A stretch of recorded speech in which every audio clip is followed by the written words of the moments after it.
অবশেষে ইরানে হামলা করে যুদ্ধ শুরু করল ইসরায়েল এবং আমেরিকা।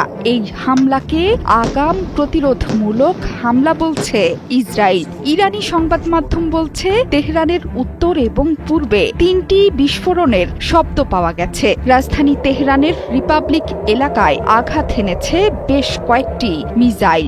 ইরানের সর্বোচ্চ ধর্মীয় নেতা আয়াতুল্লাহ আলী খামেনির অফিসের খুব কাছে আঘাত হেনেছে একটি মিসাইল, যদিও এখন পর্যন্ত কোনো ক্ষয়ক্ষতির খবর পাওয়া যায়নি। খরচ বাঁচে 65% পর্যন্ত।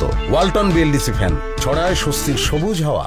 বার্তা সংস্থা রয়টার্সকে একটি সূত্র নিশ্চিত করেছে যে বর্তমানে তেহরানে নেই আয়াতুল্লাহ আলী খামেনি। তাকে নিরাপদ জায়গায় সরিয়ে নেওয়া হয়েছে। ইরান যুক্তরাষ্ট্র যৌথ হামলার প্রেক্ষিতে তেল আবিব জুড়ে বেজে উঠেছে সতর্কতা সাইরেন। শনিবার সকালে তেহরানে যৌথভাবে আকস্মিক হামলা চালিয়েছে ইসরায়েলের প্রতিরক্ষা বাহিনী আইডিএফ এবং আমেরিকা। এর মধ্যে ইরানের মিসাইল আর ড্রোনের বহর থেকে বাঁচতে ইসরায়েলি নাগরিকদের সতর্ক করে নিরাপদ স্থানে যেতে বলে দিয়েছেন দেশের প্রতিরক্ষা মন্ত্রী ইসরায়েল কাটজ। ইসরায়েল জুড়ে জারি হয়েছে বিশেষ এবং স্থায়ী জরুরি অবস্থা। এছাড়া ইসরায়েলের আকাশসীমা বন্ধ করে দিয়েছে সেনাবাহিনী।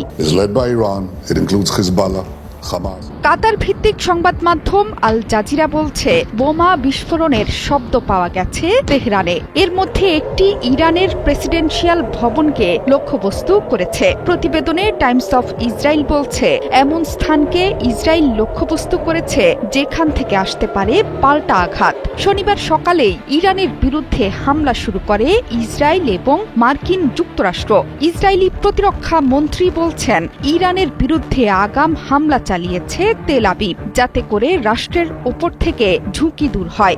এর জেরে ইসরায়েলের বিভিন্ন স্থানে বেজে ওঠে সতর্কতা সাইরেন। মানুষকে বোমা আশ্রয় কেন্দ্রের কাছে থাকার পরামর্শ দিয়েছে প্রতিরক্ষা মন্ত্রী। সতর্কতা বার্তায় বলা হয়েছে নিরাপত্তা পরিস্থিতির কারণে সাধারণ মানুষ যেন নিজেদের কাছাকাছি সুরক্ষিত আশ্রয় কেন্দ্রে চলে যান এবং এড়িয়ে চলেন অপ্রয়োজনীয় ভ্রমণ। এছাড়া স্কুল, জনসমাবেশ এড়িয়ে চলার নির্দেশ দেওয়া হয়েছে।